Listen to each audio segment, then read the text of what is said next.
स्वागत छ आजको संसारमा। आज हामी कुरा गर्दैछौँ एउटा यस्तो रहस्यको बारेमा जो मानव इतिहासको सबैभन्दा गहिरो प्रश्न हो।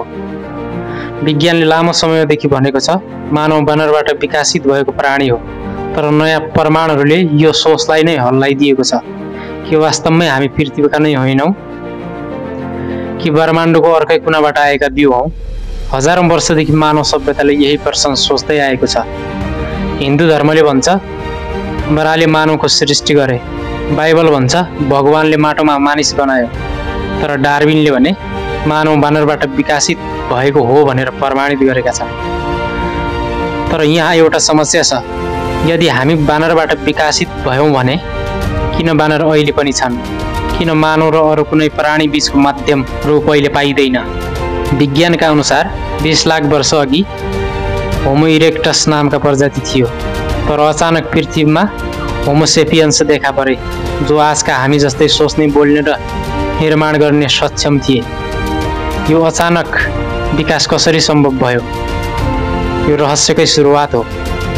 हालैको जेनेटिक अनुसन्धानले देखाएको छ कि मानव डिएनएमा लगभग 200वटा यस्तो कोड छन् जसको स्रोत पृथ्वीका कुनै पनि जीवमा पाइँदैन। विज्ञानले यसलाई एलियन डिएनए फ्रेगमेन्ट नाम दिएको छ। के यो त्यसको सङ्केत हो? हाम्रो उत्पत्ति पृथ्वी बाहिरबाट भएको थियो? क्यान्सर रिसर्च, अन्तरिक्ष अध्ययन र पुरानो जीवाश्म विश्लेषण सबै एकै दिशातर्फ इङ्गित गर्छन्। जीवनको बिउ सायद पञ्चपिरमा थ्योरी अनुसार उल्का वा धुलोको कणसँगै पृथ्वीमा आएको थियो। नासाले पनि कहिलेकाहीँ सङ्केत दिएको छ जीवनको अंश हामीले मङ्गल र टाइटनमा पनि देखेका छौँ। यदि ब्रह्माण्डका अन्य ठाउँमा पनि जीवनको अंश छ भने सायद हामी त्यहीका सन्तान हौँ। अब हेरौँ पुरानो सभ्यताहरूले के भनेका थिए। सुमेरियन सभ्यताले लेखेको छ देवताहरू आकाशबाट आए र मानवलाई बाटोबाट होइन आफ्नो रगत र जिनबाट बनाए। उनीहरूले ती देवतालाई अनुनाकी भनेका थिए। तिनीहरूका अनुसार मानव उनीहरूको डिएनए र पृथ्वीका प्राणीको मिश्रण थियो। त्यो कथा अहिलेको विज्ञानसँग अचम्मसँग मिल्छ। मानव जिनोममा पनि बरासरो सङ्केत पाइन्छ। यो कथा अहिलेको विज्ञानसँग अचम्मसँग मिल्छ किनकि मानव जिनमा पनि बराको सङ्केत पाइन्छ। त्यसै गरी मिश्रका पिरामिड, माया सभ्यता र शास्त्रहरू सबैमा आकाशबाट झरेका ज्ञानवान प्राणीको उल्लेख छ। के यी सबै कथा वास्तवमा एकै घटनाका प्रमाण हुन्?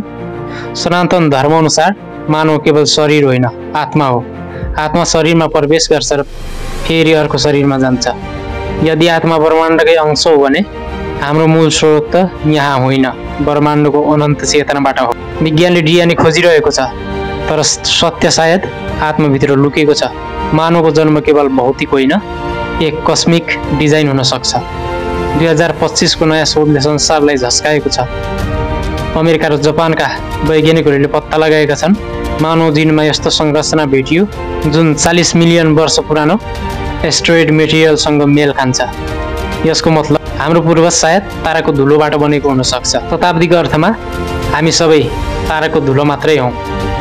सायद अब समय आएको छ मानवले आफ्नो उत्पत्ति रहस्य स्वीकार गर्ने। हामी केवल पृथ्वीका जीव होइनौँ, हामी ब्रह्माण्डका सन्तान हौँ। शरीर पृथ्वीको माटो हो, तर चेतना ताराहरूको झल्को। साँचो उत्तर अझ आउनु बाँकी छ र जब त्यो आउँछ मानव इतिहास फेरि लेखिनेछ। भिडियो मन परे लाइक, कमेन्ट, सेयर र सब्सक्राइब गर्नु नबिर्सनु होला। धन्यवाद।